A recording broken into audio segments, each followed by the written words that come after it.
Hello students, आप सभी का एक बार फिर से वेलकम करते हैं आपके अपने यूट्यूब चैनल ड्रीम क्लासेस पे। तो चलिए, जैसा कि बच्चों का बहुत ज़्यादा कमेंट आ रहा था कि सर बायोलॉजी का जो हम लोग का टॉपिक चल रहा था उसको जल्दी से पूरा कर दीजिए क्योंकि हमारा बोर्ड एग्जाम काफ़ी नज़दीक आ गया है। ठीक है, तो चलिए उनके डिमांड पे आज से फिर हम लोग बायोलॉजी के इस पार्ट थर्ड को पढ़ेंगे। तो हमारे शॉर्ट क्वेश्चन का ये नेक्स्ट पार्ट होगा। इसके दो पार्ट अभी पीछे हम लोगों ने पढ़ा था, तो जिन बच्चों ने वो नहीं देखा है, जाइए चैनल पे, जाइए वीडियोस में जाइए या प्लेलिस्ट में जाइए, आपको सारी वीडियो मिल जाएगी। ठीक है, और जिन बच्चों को नोट्स परचेज करना हो हमारे हेल्पलाइन नंबर पे कांटेक्ट करिए। तो आइए बात करते हैं आज की इस क्लास पे। तो जो भी बच्चे न्यू होंगे चैनल पे, सब्सक्राइब बटन दबा दीजिएगा, बगल में बेल आइकन दबा दीजिएगा ताकि आपको अगले वीडियो का नोटिफिकेशन मिल पाए। और आज हम लोग बात करेंगे शॉर्ट क्वेश्चन के इस नेक्स्ट पार्ट पे। ठीक है, चलिए तो जल्दी से सारे बच्चे जुड़ जाइए जी, आज की क्लास काफ़ी मज़ेदार होने वाली है। अभी तक हम लोगों ने 20 प्रश्नों को पढ़ा है, तो आज हम लोग 8 से 10 प्रश्नों को और भी कवर कर लेंगे, तो हमारा ये बायोलॉजी का सेशन जो है वो काफ़ी मजबूत हो जाएगा। चलिए ज़्यादा समय नहीं लेंगे और अपने टॉपिक को स्टार्ट करते हैं। आज का हमारा पहला सवाल और इस सेशन का 21वां सवाल कि बंध्याकरण क्या है, स्पष्ट करिए। तो अभी तक हमारा ये शॉर्ट क्वेश्चन का टॉपिक चल रहा है, फिर हम लोग एक 2-3 पार्ट में लॉन्ग क्वेश्चन का भी टॉपिक चला देंगे, तो उसमें कम से कम 24-25 प्रश्न होंगे, वो आप कवर करके चले जाइएगा। एग्जाम में आपका कोई दिक्कत नहीं होगा। ठीक है, चलिए सवाल हमारा क्या था, बंध्याकरण क्या है, स्पष्ट करिए। देखिए एकदम जवाब हमारा सटीक होता है। ठीक है, बच्चों को कठिनाई नहीं होगी याद करने में, एकदम रट कर भी जा सकते हैं, इतना अभी टाइम कम बचा है तो। ठीक है, सवाल देखिए क्या था, बंध्याकरण क्या है, जवाब होगा संतानों की उत्पत्ति को नियंत्रित करने के लिए, ठीक है, यानी जनसंख्या नियंत्रण करने के लिए सर्जिकल विधि द्वारा पुरुष में नसबंदी तथा स्त्री में स्त्री नसबंदी की प्रक्रिया अपनाई जाती है, जिसे बंध्याकरण कहा जाता है। ठीक है, तो एकदम इजी सा जवाब है, एकदम सारे बच्चे को क्लियर हो गया होगा कि पुरुषों में नसबंदी और महिलाओं में स्त्री नसबंदी को ही हम लोग क्या कहते हैं, सटीक रूप में बंध्याकरण के रूप में जानते हैं। क्लियर है? चलिए आज के टॉपिक का अगला सवाल और 22वां सवाल हमारे इस शॉर्ट क्वेश्चन के पार्ट थर्ड का सवाल देखिए, काफी अच्छा ये भी है जी, संक्षेप में ट्रांसक्रिप्शन का वर्णन करें। काफी अच्छा, देखिए भी करवा दिया गया, बोर्ड एग्जाम में ये पूछा गया सवाल है कि संक्षेप में मतलब शॉर्ट में ट्रांसक्रिप्शन का वर्णन करें। ठीक है, चलिए जवाब जानते हैं, स्क्रीनशॉट ले लीजिएगा जो बच्चे इसको पढ़ रहे हैं अभी तक, और क्लास में सारे बच्चे अंत तक बने रहिएगा। ऐसा नहीं कि मतलब वीडियो को आगे बढ़ाकर जल्दी सा देख लीजिएगा। ठीक है, जितनी भी बात हम बताएंगे आप लोग उसको अच्छे से कवर करके जाइएगा, फिर आगे आप लोग को बताया जाएगा हमारे टीम के द्वारा कि किस प्रकार से आपको बोर्ड एग्जाम देना है, इस बार बोर्ड एग्जाम किस प्रकार से होगा। ठीक है, कैसे आपको वहाँ पर लिखना है एग्जाम में। ठीक है, और कैसे कितने प्रश्नों को कितना आगे तक ले जाना है, तो सारी जानकारी आपको ड्रीम क्लासेस के थ्रू दी जाएगी। बस आप लोग बने रहिए, सपोर्ट अपना बनाए रखिए ड्रीम क्लासेस पे। ठीक है, चलिए इसका जवाब जानते हैं, संक्षेप में ट्रांसक्रिप्शन का वर्णन करें। तो इसका जवाब होगा डीएनए से अनुवांशिक। ठीक है, देखिए क्या होगा जवाब, डीएनए से अनुवांशिक सूचनाओं का एमआरएनए में स्थानांतरण को ही ट्रांसक्रिप्शन कहा जाता है। एकदम सटीक और सिंपल सा जवाब कि डीएनए यानी डीऑक्सी राइबो न्यूक्लिक एसिड से अनुवांशिक सूचनाओं का एमआरएनए में स्थानांतरण को ही ट्रांसक्रिप्शन कहा जाता है। ठीक है, उसके बाद जानेंगे कि आरएनए पॉलीमरेजा एंजाइम द्वारा यह क्रिया संपन्न होती है। ये पूरी प्रक्रिया किसके द्वारा संपन्न होती है, आरएनए पॉलीमरेजा एंजाइम द्वारा। ठीक है, तो ये था ट्रांसक्रिप्शन के बारे में शॉर्ट जवाब। आगे बढ़ते हैं, सवाल नंबर 23। ठीक है, देखिए 23वां सवाल हमारा क्या कर रहा है, जीएमओ पर प्रकाश डाले, यानी जीएमओ की परिभाषा दे या इस पर संक्षिप्त टिप्पणी लिखे। तो पहले सवाल को हम लोग समझेंगे, सारे बच्चे यही ध्यान दीजिएगा। सवाल हमसे पूछा क्या, पूछ रहा है जी जीएमओ के बारे में।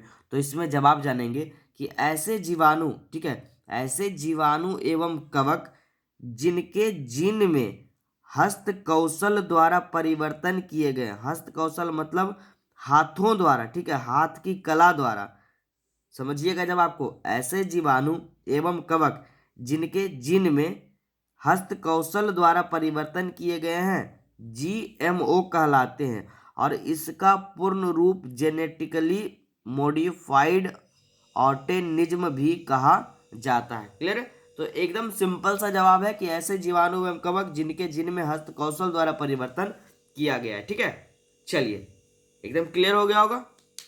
आगे बढ़ते सवाल नंबर 24वें पे। चलिए बहुत ही जल्द हम उम्मीद करते हैं कि हमारा ये जो टॉपिक चल रहा है 120 सीरीज का वो समाप्त हो जाएगा और आप सभी बच्चों का तैयारी जो है खास करके बायोलॉजी में काफ़ी बेहतरीन हो जाएगा। ठीक है, जैसा कि बहुत सारे बायोलॉजी के बच्चों का कमेंट आ रहा था।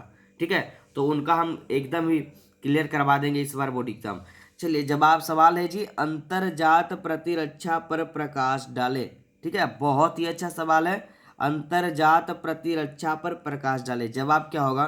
प्रतिरक्षा तंत्र हमारे शरीर की संक्रमण से रक्षा करता है। ठीक है, प्रतिरक्षा तंत्र हमारे शरीर की संक्रमण से रक्षा करता है और जब शरीर के अंदर विभिन्न प्रकार के रोधिकाओं के द्वारा बाहरी कारकों के प्रवेश को रोकता है तो उसे ही हम लोग अंतर्जात प्रतिरक्षा कहते हैं या यह कहलाता है। समझिए एकदम सिंपल सा टॉपिक है कि प्रतिरक्षा तंत्र जो है ना हमारे शरीर की संक्रमण से रक्षा करता है, लेकिन जब शरीर के अंदर विभिन्न प्रकार के रोधिकाओं के द्वारा बाहरी कारकों के प्रवेश को वह रोकता है, यानी बाहरी जो कारक रहता है, शरीर के बाहर से जो कारक आता है हमारे शरीर में, उसको जब वो रोकता है तो उसे ही हम लोग अंतर्जात प्रतिरक्षा कहते हैं या यह अंतर्जात प्रतिरक्षा कहलाता है। क्लियर है?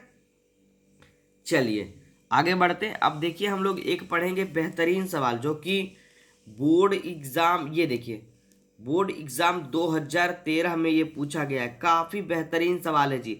अनुकूलन क्या है स्पष्ट करें। ठीक है, सवाल को समझिएगा और जवाब को तो अच्छे से समझिएगा। ठीक है, क्योंकि जवाब वहां पर आपको लिखना है, सवाल नहीं। ठीक है, समझिए अनुकूलन क्या है, सवाल को याद रखिएगा।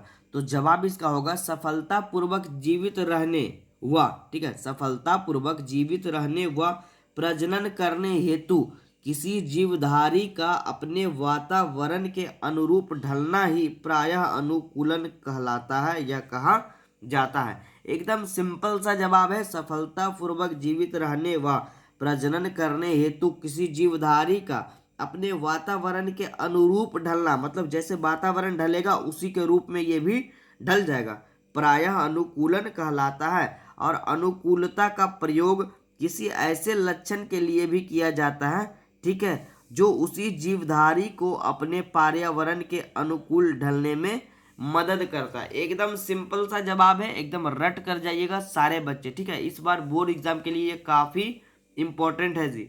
ठीक है, चलिए आगे बढ़े, नेक्स्ट सवाल की ओर बढ़ते हैं। सवाल नंबर 26। देखिए जी काफी अच्छा सवाल है ये, इसको भी इग्नोर नहीं करिएगा। सवाल हमारा एलर्जी क्या है, इसके लक्षणों का संक्षेप में वर्णन करें। अभी तक तो आप लोग बहुत ज़्यादा इसके बारे में सुने होंगे कि मुझे ये हो गया वो हो गया। बहुत सारे आपके घरों में भी माता पिता बोलते होंगे कि मुझे ये चीज़ से एलर्जी हो गया, और भी कोई बोलते होंगे। ठीक है, तो एलर्जी सभी मनुष्यों में लगभग होता है। ठीक है, कुछ ना कुछ से उसको एलर्जी होता ही है। चलिए जैसे कि आप सभी बच्चे को कोई कोई बच्चे को पढ़ाई से भी एलर्जी होता है। ठीक है, ऐसा भी होता है। चलिए अब इसी को हम लोग जवाब को अच्छे से कवर करते हैं। एलर्जी क्या है, इसके लक्षणों का संक्षेप में वर्णन करें। तो देखिए बायोलॉजी के मेथड से समझेंगे इस जवाब को कि एलर्जी जो है, यहाँ पर देखिए, एक सेकंड यहाँ पे देखिए, थोड़ा सा सुधार लीजिएगा, इस तरह से होगा। यहाँ पे होगा देखिए कि एलर्जी उत्पादक पदार्थ दुर्बल एंटीजेंस है। क्या है? एलर्जी जो है उत्पादक पदार्थ दुर्बल एंटीजेंस है,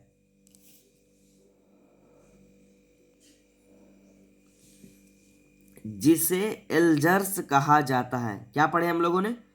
एलर्जी जो है उत्पादक पदार्थ दुर्बल एंटीजेंस है जिसे एल्जर्स कहा जाता है। और एलर्जी में उत्तक जो है फूल कर लाल रंग का हो जाता है। उत्तक मतलब हमारे शरीर की त्वचा वगैरह जो है ना, वो फूल कर लाल रंग का हो जाता है तथा खुजलाना शुरू हो जाता है। आप लोग देखते होंगे कभी कभी आपको, या जिस बच्चे को या किसी भी मनुष्य को अगर एलर्जी होता होगा तो उसके शरीर पे जो है ना वो फोड़े जैसा, फुंसी जैसा, लाल लाल चकत्ते जैसा हो जाता है, उसी को हम लोग एलर्जी कहते हैं। फिर देखिए इसमें जानते हैं थोड़ा सा कि फूल कर लाल रंग का हो जाता है तथा खुजलाना शुरू हो जाता है, मतलब वहाँ पर खुजली होने लगती है और शरीर की त्वचा लाल हो जाती है तथा त्वचा पर चकता भी हो जाता है। चकता का मतलब देखते होंगे कभी कभी ऐसा करके व्हाइट जैसा या रेड कलर का इस तरह से हो जाता होगा, ऐसे ऐसे, ठीक है। तो वही हमारा एलर्जी का संकेत होता है कि इस मनुष्य में या इस जानवर में एलर्जी का लक्षण दिख रहा है, ठीक है, साइड इफेक्ट जिसे कहते हैं। चलिए ठीक है, तो एकदम क्लियर हो गया होगा, एकदम सिंपल सा इसका जवाब था। आगे बढ़ते सवाल नंबर 27, ठीक है। अभी हम लोग 2-3 सवाल और पढ़ेंगे तो हमारा ये टॉपिक क्लियर होगा, उसके बाद हम लोग फिर अगले पार्ट का इंतजार करेंगे। चलिए सवाल नंबर 27 जी, यानी भ्रूण कोश की घटक कोशिकाओं का नाम क्या है, स्पष्ट करिए। काफी अच्छा और बेहतरीन सवालों में से एक है, ठीक है, कि भ्रूण कोश की घटक कोशिकाओं का नाम क्या है, स्पष्ट करिए। तो जवाब देखिए क्या होगा कि भ्रूण कोश की घटक कोशिकाओं के नाम इस प्रकार हैं, ठीक है। सिंपल सा एकदम जवाब है इसका कि भ्रूण कोश की घटक कोशिकाओं का नाम। ये देखिए वस्तुनिष्ठ में भी पूछ सकता है आपको। तो जवाब इसका होगा पहला अंडा, जिसको कि एन से डिनोट करेंगे, दूसरा द्वितीयक केंद्रक, जिसको कि 2n से डिनोट करेंगे, और तीसरा हमारा है सहायक कोशिका, जिसको कि n से डिनोट करेंगे, और चौथा हमारा है एंटीपोडल कोशिका, जिसको कि n से डिनोट करेंगे। तो एकदम क्लियर हो गया होगा आप लोग का कि भ्रूण कोश की घटक कोशिकाओं का नाम ये चारों होगा, ठीक है। चलिए अब हम लोग बढ़ते हैं अगले सवाल की ओर।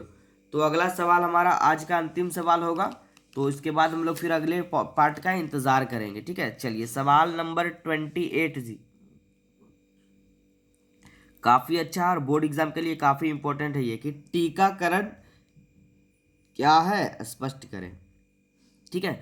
समझिएगा और अच्छे से इसको पढ़कर जाइएगा, ये काफी इंपॉर्टेंट प्रश्न है ये। टीकाकरण क्या है और स्पष्ट करें, ठीक है। तो देखिए इसका जवाब होगा किसी स्वस्थ मनुष्य में, किसी स्वस्थ मनुष्य में हानि रहित एंटीजन युक्त पदार्थ जो, इसके बारे में बोल रहा है टीका के बारे में, कि किसी स्वस्थ मनुष्य में हानि रहित एंटीजन युक्त पदार्थ जो विषाक्त रोगजनक के निषेचन से किसी रोग के विरुद्ध प्रतिरक्षण को बढ़ा देते हैं, टीकाकरण कहलाता है। फिर से समझिए कि किसी स्वस्थ मनुष्य में हानि रहित एंटीजन युक्त पदार्थ, ठीक है, जो विषाक्त रोगजनक के निषेचन से किसी रोग के विरुद्ध प्रतिरक्षण को बढ़ा देते हैं, टीकाकरण कहलाते हैं या टीकाकरण कहलाता है, ठीक है। तो एकदम सटीक सा जवाब था। तो आज के इस क्लास में हम लोग यहीं तक पढ़ेंगे, फिर अगले क्लास में हम लोग 12 लगभग प्रश्नों को पढ़ लेंगे। तो हमारा ये पार्ट 1 जो हमारा ये चलेगा 40 प्रश्नों का संग्रह, वो समाप्त हो जाएगा, ठीक है। तो चलिए मुझे उम्मीद है कि आप सभी बच्चे को ये क्लास काफ़ी अच्छी लगी होगी। तो अगर इस क्लास को ज़्यादा से ज़्यादा शेयर भी कर सकते हैं किसी दोस्त या कोई भाई बहन जो कि इस बार बोर्ड एग्जाम देने वाले हैं, तो उनके पास कर दीजिए, क्योंकि ये वीडियो और ये क्लास जो है वो काफ़ी लाभदायक होने वाली है इस बार बोर्ड एग्जाम देने वाले बच्चों के लिए, ठीक है। तो चलिए उम्मीद करते हैं कि आप लोग इसी तरह से अपना सपोर्ट बनाए रखिएगा हमारे चैनल ड्रीम क्लासेस पे, और भी आगे इस तरह के वीडियोस पाने के लिए चैनल को सब्सक्राइब कर दीजिए, ठीक है। और अगले क्लास का इंतजार करिए, अगले दिन मिलेंगे और बहुत ही अच्छे सेशन के साथ, ठीक है। तो चलिए रहने देते हैं, आज के लिए इतना ही।